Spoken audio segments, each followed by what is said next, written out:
Okay sir. దడవాయి నరసింహుడు గారి రైతు ఈయన. సో ఆయన కౌలుకు తీసుకొని మనకి వ్యవసాయం చేస్తూ ఉన్నారు. సో అంటే మనం ఇక్కడ ఫీల్డ్ విజిట్కి వెళ్ళే భాగంగా ఒకసారి వాళ్ళతో ఇంటరాక్ట్ అయిదామనేసి పోయి ఆయనతో ఇంటరాక్ట్ కావడం జరిగింది. సుమారు ఒక 2.5 ఎకరాలు కౌలు తీసుకొని చేస్తూ ఉన్నారు. సో అదేవిధంగా ఇప్పుడు ఏంటంటే మనకి డీవీడింగ్ చేస్తూ ఉన్నారు. ఏవైతే కలుపు ఉంటుందో సో మనకి ఇక్కడ వర్కర్స్ కూడా ఉన్నారు, వాళ్ళతో కూడా ఇంటరాక్ట్ కావడం జరిగింది. ఒక సుమారుగా 8 మంది వర్కర్స్ ఒక 3 డేస్ వరకు కూడా పనిచేసి కలుపు అంతా కూడా తీస్తూ ఉన్నారు. మెయిన్ థింగ్ ఏంటంటే మనకి కొన్ని ఏరియాస్లో ఈ పురుగు ఏదైతే ఉంటుందో అది ఒకసారి ఎఫెక్ట్ అవుతూ ఉంది కొన్ని ప్లేసెస్లో. సో అది మరి ఫిజికల్గా ఒకసారి చూద్దామనేసి ఈరోజు చూడడం జరిగింది. బట్ ఇక్కడ ఏంటంటే ఆల్రెడీ ఒక 2 టైమ్స్ వీళ్ళు పురుగుల మందు కొట్టినారు.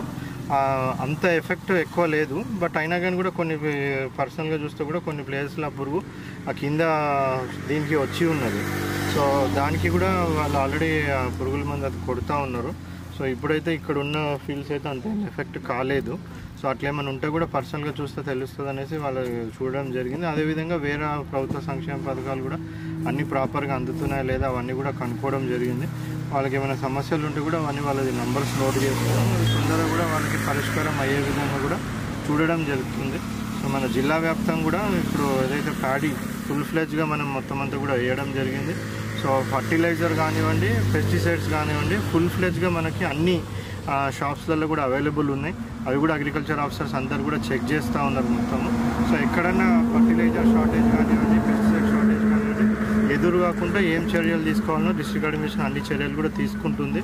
మన అగ్రికల్చర్ ఆఫీసర్స్ అందరు కూడా ఫీల్డ్కి వెళ్తూ ఉన్నారు. ఆఫీసర్స్ అందరు కూడా రైతులతో ఇంటరాక్ట్ అవుతున్నారు. ఏమైనా ప్రాబ్లమ్స్ ఉన్నా కానీ రైతులు అన్నీ కూడా మేము ఇమీడియట్గా రిజాల్వ్ చేయడం జరుగుతుంది.